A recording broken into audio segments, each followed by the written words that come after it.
আসসালামু আলাইকুম, welcome to Apple inside BD. আজকের ভিডিও টপিকস হলো আপনারা যেসব কোশ্চেন করে থাকেন আমাকে সাধারণত আমি সকলের কোশ্চেন অ্যান্সার দেওয়ার চেষ্টা করি কমেন্টসেই। তারপরও কিছু কিছু কোশ্চেনের অ্যান্সার দেওয়া হয় না কারণ অনেক কমেন্টস আসে। তো আজকে আমি আপনাদের সকলের কমেন্টসের অ্যান্সার দেওয়ার চেষ্টা করব। প্রথমে আসি রেসিপি 380। ভাই এখন কি ডিসপ্লে ইস্যু সমস্যা হলে 1 থেকে 2 হাজার টাকার মধ্যে ঠিক করা যাবে? 13 সিরিজ বা হোক বা 14 সিরিজ, ভাই প্লিজ জানাবেন। আসলে ভাই এটা ভ্যারি করে যে আপনার ডিভাইসে কী প্রবলেমটা হয়েছে। এটা এভাবে বলা যায় না, ডিপেন্ড করে যে আপনার ডিভাইসে কী প্রবলেম হয়েছে। আপনার ডিসপ্লে ব্ল্যাক আউট হয়ে যেতে পারে, একদম যে বন্ধ হয়ে যেতে পারে। আপনার ডিসপ্লে গ্রিন লাইন আসতে পারে, আপনার ডিসপ্লে ফুল গ্রিন হয়ে যেতে পারে, আপনার ডিসপ্লে হোয়াইট হয়ে যেতে পারে। এটা আপনি সার্ভিস সেন্টারে নিয়ে যাওয়ার পরে সার্ভিস সেন্টার থেকে দেখে আপনাকে তখন তারা ডিসিশন দেবে। তো 1-2 হাজার টাকায় হয় না ভাই সাধারণত। এটা একটা আইফোন ডিভাইস খুলতে গেলেও 3-4-5 হাজার টাকা লাগে। এটা একটা কথা, যদি আপনার প্রপার গ্যাসকেট দিয়ে বা লক করে দিতে হয়, এটা বিষয়। তো এটা আপনার ডিভাইস টু ডিভাইস ভ্যারি করে এবং আপনার প্রবলেমটার পরে ভ্যারি করে। আপনার ডিসপ্লেটা নষ্ট হয়ে যেতে পারে, পুরোপুরি 100% ড্যামেজও হয়ে যেতে পারে, তখন আপনার একটা ডিসপ্লে পারচেস করা লাগতে পারে। একটা 13 Pro Max-এর ডিসপ্লের দাম প্রায় 40-42-45 হাজার টাকা। একটা 14 Pro Max-এর ডিসপ্লের দাম 52-55 হাজার টাকা। সেটা ডিপেন্ড করে থাকে। আপনি অনেকগুলো কমেন্টস করছেন, আপনি না বুঝে কমেন্টসগুলো করছেন, তারপরে আমি আপনার কোশ্চেনের অ্যান্সারটা দিলাম, ক্লিয়ার আউট করলাম। আচ্ছা, নেক্সট কোশ্চেন টিম 5G। ভাই আমি এগ্রেসিভ হয়ে গেছি কারণ সে অনেক রুডলি আমার সাথে ব্যবহার করছে। যা হোক ভাইয়া, ফেসবুক আর ইউটিউবের জন্য iPhone SE old model 6K দেন ঠিক হবে? ROM 32 GB।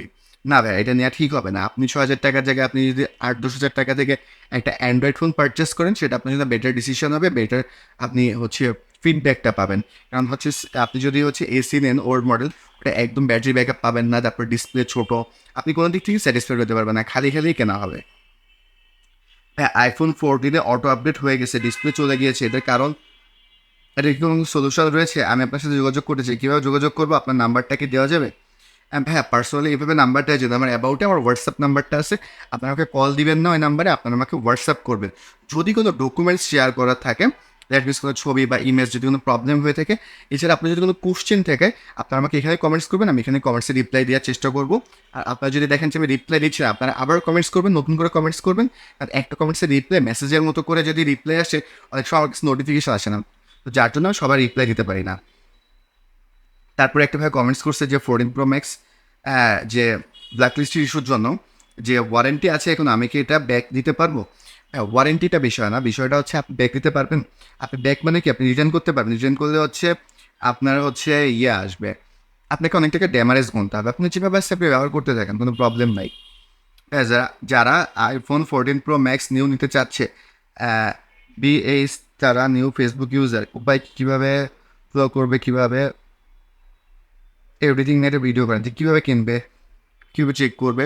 তবে এটা নিয়ে কিছু বলার আছে, আমি আপনাকে বলি। আপনারা এটা চেক করার কিছু নাই যে আপনার সেটটা, আপনি আইএমইআই নাম্বারটা চেক করবেন। চেক করার সময় দেখবেন যে সেটটা অ্যাক্টিভ ডেট কবে। তো এছাড়া আপনি যখন আপনি অ্যাকাউন্টটা দিবেন, আপনার সেটা অ্যাবাউটে গেলে আপনি অ্যাক্টিভ ডেটটা দেখতে পারবেন। তো আপনার যদি অ্যাক্টিভ ডেট আপনি যেদিন থেকে অ্যাক্টিভ করতেছেন ওই থেকে ঠিক থাকে, ওই দিন থেকে হয়ে থাকে যে তার পরের বছরে যখন আপনি 1 তারিখে অ্যাক্টিভ করছেন, বা আর 5 তারিখে অ্যাক্টিভ করছেন, ধরেন এটা আগস্ট মাসে 5 তারিখে আপনি অ্যাক্টিভ করছেন, তো আপনি দেখলেন যে ওটা 23, আর এটা 23 সাল, আপনি দেখবেন যে 24 সালের 4 আগস্ট পর্যন্ত ওটা মেয়াদ আছে কিনা, তাহলে সেটা ঠিক আছে। এভাবে করি। আর ট্রাস্টেড শপ বলতে হবে আমার কেউ স্পন্সরশিপ করে না, তো আমি কাউকে রিকমেন্ডেশন দিতে পারি না। কারণ কোনো প্রবলেম হলে আপনারা আমাকে এসে বলবেন, তো আমি যেন কাউকে রিকমেন্ডেশন দেবো না। তারপরে ভাইয়া, এক্সএসি কি iOS 16.6 আপডেট দিলে কোনো সমস্যা হয় নাকি ফেস আইডি চলে গেছে? হ্যাঁ ভাই, এটা আমি আপনাকে ক্লিয়ার আউট করি। একটা আপডেট পুশ করলে আপনার যে সেটা ব্যাটারি হেলথটা কমতে পারে, এটা খুবই ন্যাচারাল। ব্যাটারি হেলথটা কমে কেন? আপনার সেটা প্রত্যেকটি ইলেকট্রনিক ডিভাইসের ব্যাটারি হেলথ প্রতিনিয়ত কন্টিনিউয়াসলি কমতে থাকে। তো আপনার সেটের ব্যাটারি হেলথটা কমতে পারে, এটা স্বাভাবিক, খুবই স্বাভাবিক। সবার ব্যাটারি হেলথ রেগুলার ড্যামেজ হতে থাকে, যে কোনো ডিভাইসে ইলেকট্রনিক্স ব্যাটারি চালিত যতগুলো ডিভাইস আছে, সবার ডিভাইসেই এই প্রবলেমটা হতে থাকে। তো আপনার ডিভাইসে এটা হতে পারে। আর ফেস আইডি চলে গেছে নাকি, তো এটা কি যে আপনি যখন আপডেটটা পুশ করতেছেন তার আগে যদি আপনার সেটা কোনো ফিজিক্যাল ড্যামেজ হয়ে থাকে, আমি আবারও মেনশন করতেছি, যদি কোনো ফিজিক্যাল ড্যামেজ হয়ে থাকে, দ্যাট মিনস আপনার সেটটা পড়ে গেছে, আপনার হয়তোবা ফেস আইডির যে আইসিটা উইক হয়ে গেছে বা শর্ট হয়ে গেছে, যদি এরকম হয়ে থাকে অনেক সময় কাজ করে, বাট আপডেট দিলে যদি রিক্যালিব্রেট করে, আপডেট মানে কি, iOS আইফোন অপারেটিং সিস্টেম যখন আপডেট হয় তখন টোটাল অপারেটিং সিস্টেমটা রিক্যালিব্রেট করে, যার ফলে হচ্ছে আপনার হচ্ছে ডিসপ্লেটা চলে যেতে পারে। তারপরে ভাইয়া দুবাই থেকে আইফোন 14 প্রো ম্যাক্স নিতে চাচ্ছি, সিঙ্গাপুর ভেরিয়েন্ট নিলে কেমন হবে? Please reply me. সিঙ্গাপুর ভেরিয়েন্টই ভালো ভাই। সিঙ্গাপুর ভেরিয়েন্ট হচ্ছে গ্লোবাল ভেরিয়েন্ট, প্রত্যেক বছর একটা করে গ্লোবাল ভেরিয়েন্ট থাকে। এতদিন সেটা ছিল ইউএস ভেরিয়েন্ট, কিন্তু ইউএস ভেরিয়েন্টে ইসিম দেওয়ার ফলে হচ্ছে আপনার ইসিম দেওয়ার ফলে হচ্ছে ওটা গ্লোবাল ভেরিয়েন্ট থেকে সরা রাখছে, কারণ সকল দেশে এখনো ইসিম ওইভাবে চালু হয়নি। ভাই আইফোন 12 প্রো কোন ভেরিয়েন্ট নিলে বেটার হবে?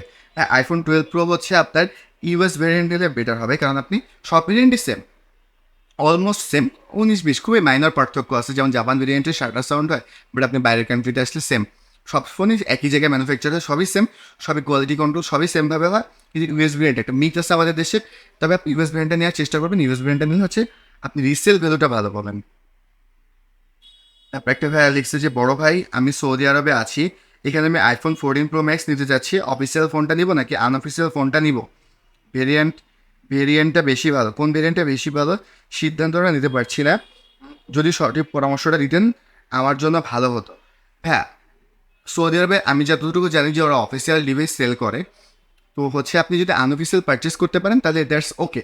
আপনার যদি মনে করেন 82 টাকা যদি আমরা হিসাব করি, 10-15-20 হাজার টাকা যদি সেভ হয়, দেন আপনি পারচেস করতে পারেন, তাতে কোনো প্রবলেম নাই।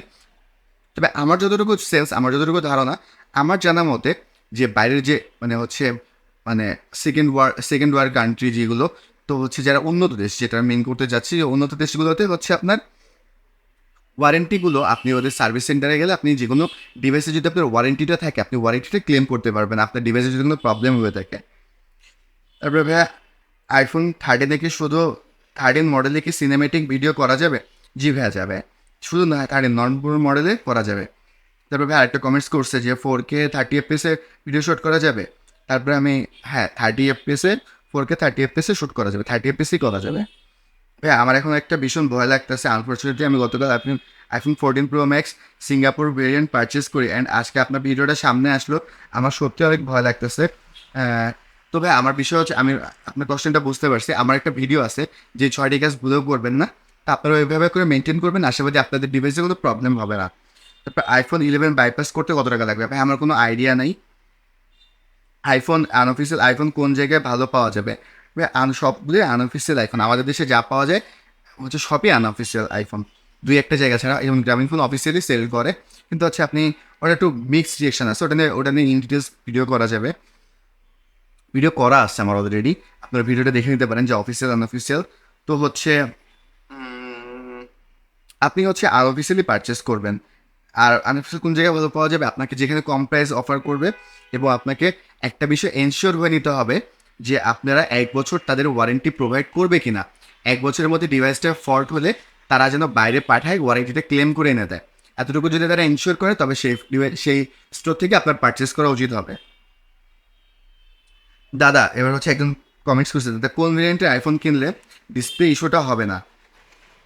হ্যাঁ, এটা নিয়ে আমার চ্যানেলে অলরেডি একটা ভিডিও আছে, যে সকল ভেরিয়েন্টই সেম। আমি তারপর শর্টে বলতেছি, সকল ভেরিয়েন্টই সেম, যে ওয়ার্ল্ডের 3-4টা দেশে ম্যানুফ্যাকচার করা হয়, এবং এদের যে র ম্যাটেরিয়াল, দ্যাট মিনস হচ্ছে ডিসপ্লে, তারপর হচ্ছে প্রসেসর, তারপর হচ্ছে আইসি, ব্যাটারি, তারপরে ক্যামেরা, এগুলো সবই হচ্ছে কোনো একটা যেমন স্যামসাং দিয়ে থাকে, বিওই দিয়ে থাকে, সনি দিয়ে থাকে, তো এরকমভাবে হচ্ছে সাপ্লাইয়ার দিয়ে থাকে। তো হচ্ছে সবই একই জায়গা থেকে আসে, সবই অলমোস্ট একই জায়গায় ম্যানুফ্যাকচার করা হয়। তো হচ্ছে এটা ডিপেন্ড করে, যেটা হচ্ছে কোয়ালিটি কন্ট্রোলের জন্য। তারপর ইউএস ভেরিয়েন্ট ব্ল্যাক লিস্টের প্রবলেম মানে বুঝি নাই ভাই, এটা আবার ভিডিওই আছে, আপনি দেখে নিয়ে না আপনি বুঝতে পারবেন, আমার চ্যানেলে অনেক 2-3টা ভিডিও আছে এটা নিয়ে। তারপর ভাই জাপান ভেরিয়েন্ট 11 কেমন হবে প্লিজ বলবেন? বাইরে হচ্ছে মাইক্রো যাচ্ছে, তো যা হোক, আমরা তারপর বলি 11 ভাইয়া জাপান ভেরিয়েন্ট অনেক ভালো হবে, খারাপ হবে না, তবে আপনি রিসেলটা কম পাবেন, ওটা কিনতে গেলে আপনার দামও একটু কম লাগবে। তারপর একটা ভাই কমেন্টস করছে, ভাইয়া যদি আইফোন 13 প্রো ম্যাক্স এইরকম ডিসপ্লে ইস্যু থাকে, বোঝার ওয়ে কি? ইউজড আইফোন 13 প্রো ম্যাক্স, ভাই এটা বোঝার কোনো ওয়ে নাই, তবে একটা বেসিক ওয়ে আছে, যে আপনি অ্যাবাউটে যাওয়ার পরে দেখবেন যে হচ্ছে যে ডিসপ্লে রিপ্লেস করা আছে, মানে অ্যাবাউটে যাওয়ার পরে দেখাবে যে আপনার সাথে কী কী সার্ভিস করা আছে। এটা আইফোনের গুণাগুণ, যে হচ্ছে আপনি কোনো কিছু হাইড করতে পারবেন না। তারপর হচ্ছে আপনি ইয়েতে যে চেক করবেন, থ্রি টুলসে গেলে চেক করতে পারবেন যে আপনার ডিসপ্লেটা চেঞ্জ কি চেঞ্জ না। তারপরে আইফোন 13 Pro Max-এর ডিসপ্লে হোয়াইট হওয়া ঠিক করলে কীভাবে বুঝবো যে ডিসপ্লে ঠিক হয় না, হয় নাই, এটা আমি কেবলই রিপ্লাই দিলাম। যা হোক ভাই, আমার আইফোন 11 কিনছি জাপান ভেরিয়েন্ট, কেমন হবে? খুবই ভালো হবে ভাই। আপনি ইউজ করতে থাকেন নিশ্চিন্তে, এত চিন্তা করতে হবে না। আর কাছে ফোন পারচেস করছেন, আপনি ম্যাক্সিমাম আউটপুট নিয়ে চেষ্টা করবেন যে আপনি অল টাইম ইউজ করবেন, রিল্যাক্সে ইউজ করবেন। তো যেটা হবে হবে, তাই বলে যে আপনি 1 থেকে 1.5 ফোন বা 50,000 টাকা দিয়ে একটা ফোন পারচেস করে আপনি ব্যবহার করলেন না, কী হবে কী হবে এটা চিন্তা করে, তাহলে ফোন কেনার কোনো মানে হয় না। ইউআই ভেরিয়েন্ট কেমন হবে? ইউআই ভেরিয়েন্ট ভালো হবে। 14 Pro Max-এর জন্য ভাই আজ করছে। ভাই আমার আইফোন 14 Max সবুজ হয়ে গেছে 2 দিন হলো। ভাই আপনি কী করবেন এটা নিয়ে আমার ইন্টারেস্ট ভিডিও আছে, আপনি চাইলে ওটা দেখে নিতে পারেন। তো আজকের মতো ভিডিওটা এতটুকু। আপনার যদি কোনো কোয়ারি থাকে আপনারা আমাকে কোশ্চেন করতে পারেন, আমি সবার কোশ্চেনে রিপ্লাই দেওয়ার চেষ্টা করি। তো এতটুকুই। এছাড়াও যদি আমার সাথে কেউ পার্সোনালি কন্ট্যাক্ট করতে চান, তো অ্যাবাউটে আমার হোয়াটসঅ্যাপ নাম্বার দেওয়া আছে। পার্সোনালি কন্ট্যাক্ট বলতে আপনার যদি কোনো কোশ্চেন থাকে সেটা আপনারা আমাকে এইখানে করতে পারেন, বা যে কোনো ভিডিওর নিচে কমেন্টস করবেন, আমি রিপ্লাই দেওয়ার চেষ্টা করব। কিন্তু কোনো ডকুমেন্টস যদি শেয়ার করতে হয়, লাইক কোনো স্ক্রিনশট বা কোনো প্রবলেম, তখন আপনারা আমাকে হোয়াটসঅ্যাপে নক দিবেন, তবে সেখানে আপনাদের রিপ্লাই দেওয়ার চেষ্টা করবো। তো আজকের মতো ভিডিওটি এতটুকুই। ভিডিওটি ভালো লাগলে লাইক শেয়ার কমেন্টস করে আমাদের সাপোর্ট করবেন, যে একটা কন্টেন্ট ক্রিয়েট করতে অনেক কষ্ট হয়, যেহেতু বাংলাতে কন্টেন্ট ক্রিয়েট করতেছি আইফোন রিলেটেড, আপনাদের সাপোর্ট অনেক বেশি প্রয়োজন। তো আজকের মতো ভিডিওটি এতটুকুই। আসসালামু আলাইকুম।